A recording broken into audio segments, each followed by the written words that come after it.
नमस्कार मेरे प्यारे मित्रों।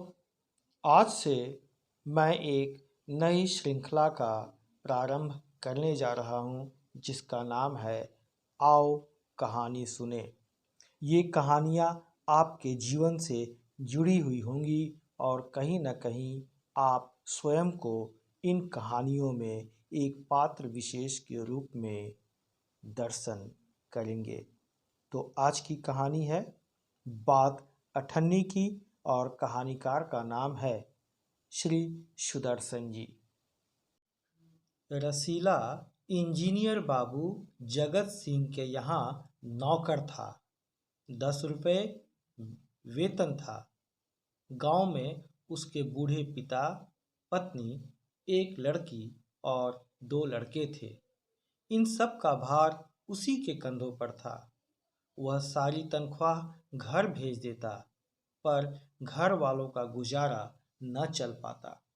उसने इंजीनियर साहब से वेतन बढ़ाने की बार बार प्रार्थना की, पर वह हर बार यही कहते, अगर तुम्हें कोई ज़्यादा दे तो अवश्य चले जाओ, मैं तनख्वाह नहीं बढ़ाऊंगा। वह सोचता, यहाँ इतने सालों से हूँ, अमीर लोग नौकरों पर विश्वास नहीं करते, पर मुझ पर यहाँ कभी किसी ने संदेह नहीं किया। यहाँ से जाऊं तो शायद कोई 11-12 दे दे, पर ऐसा आदर न मिलेगा। जिला मजिस्ट्रेट शेख सलीमुद्दीन इंजीनियर बाबू के पड़ोस में रहते थे।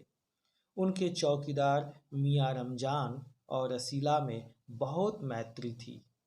दोनों घंटों साथ बैठते, बातें करते। शेख साहब फलों के शौकीन थे। रमजान रसीला को फल देता।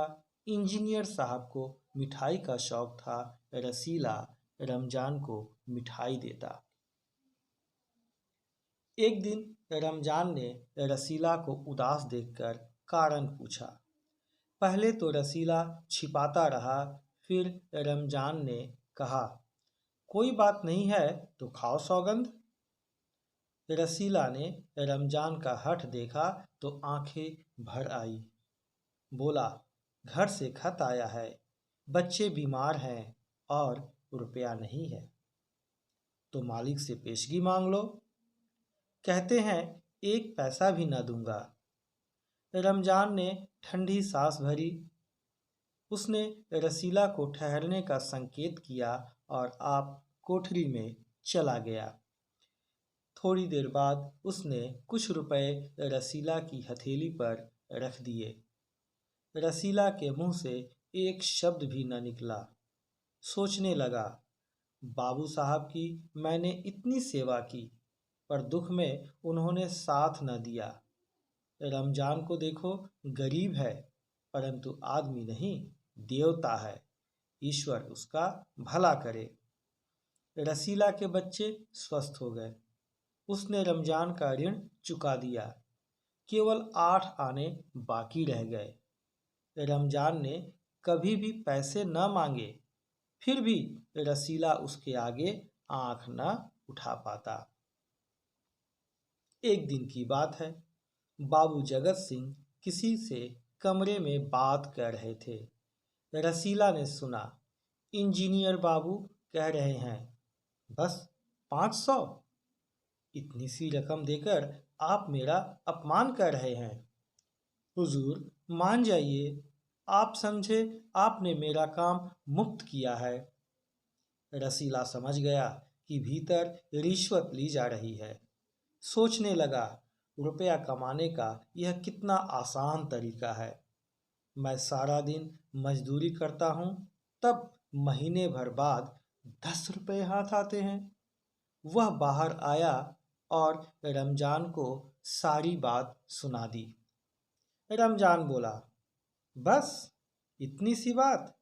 हमारे शेख साहब तो उनके भी गुरु हैं। आज भी एक शिकार फंसा है, 1000 से कम तय न होगा। भैया, गुनाह का फल मिलेगा या नहीं यह तो भगवान जाने, पर ऐसी ही कमाई से कोठियों में रहते हैं। एक हम हैं कि परिश्रम करने पर भी हाथ में कुछ नहीं रहता। रसीला सोचता रहा, मेरे हाथ से सैकड़ों रुपए निकल गए, पर धर्म न बिगड़ा। एक एक आना भी उड़ाता तो काफी रकम जुड़ जाती। इतने में इंजीनियर साहब ने उसे आवाज लगाई। रसीला दौड़कर 5 रुपए की मिठाई ले आ। रसीला ने 4.5 रुपए की मिठाई खरीदी और रमजान को अठन्नी लौटाकर समझा कि कर्ज उतर गया। बाबू जगत सिंह ने मिठाई देखी तो चौंक उठे। यह मिठाई 5 रुपए की है? हुजूर, 5 की ही है। रसीला का रंग उड़ गया। बाबू जगत सिंह समझ गए। उन्होंने रसीला से फिर पूछा। रसीला ने फिर वही दोहराया। उन्होंने रसीला के मुंह पर एक तमाचा मारा और कहा, चल मेरे साथ जहां से लाया है। हुजूर, झूठ कहूं तो? रसीला ने अभी अपनी बात पूरी भी न की थी कि इंजीनियर बाबू चिल्लाए, अभी सच और झूठ का पता चल जाएगा। अब सारी बात हलवाई के सामने ही कहना। अब कोई रास्ता ना बचा था। बोला, माई बाप, गलती हो गई, इस बार माफ कर दो। इंजीनियर साहब की आंखों से आग बरसने लगा। उन्होंने निर्दयता से रसीला को खूब पीटा, फिर घसीटते हुए पुलिस थाने ले गए।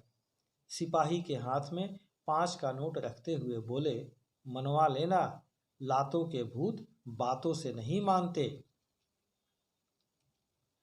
दूसरे दिन मुकदमा शेख सलीमुद्दीन की कचहरी में पेश हुआ।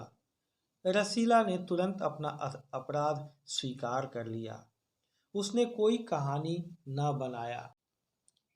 चाहता तो कह सकता था कि यह साजिश है, मैं नौकरी नहीं करना चाहता, इसलिए हलवाई से मिलकर मुझे फंसा रहे हैं। पर एक और अपराध करने का साहस वह न जुटा पाया। उसकी आंखें खुल गई थी। हाथ जोड़कर बोला, हुजूर, मेरा पहला अपराध है, इस बार माफ कर दीजिए, फिर गलती न होगी। शेख साहब न्यायप्रिय आदमी थे। उन्होंने रसीला को 6 महीने की सजा सुनाई और रुमाल से मुंह पोंछा। यह वही रुमाल था जिसमें एक दिन पहले किसी ने 1000 रुपए बांधकर दिए थे। फैसला सुनकर रमजान की आंखों में खून उतर आया। सोचने लगा, यह दुनिया न्याय नगरी नहीं, अंधेर नगरी है।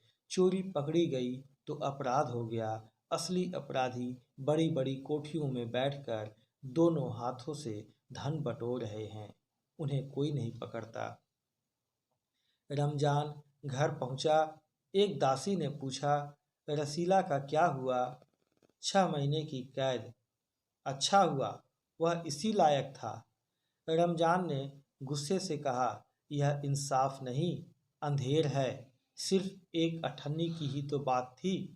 रात के समय जब 1500 के चोर नरम गद्दों पर मीठी नींद सो रहे थे, अठन्नी का चोर जेल की तंग अंधेरी कोठरी में पछता रहा था। धन्यवाद मित्रों। मैं आपकी प्रशंसा करता हूँ क्योंकि आपने धैर्यपूर्वक इतनी अच्छी कहानी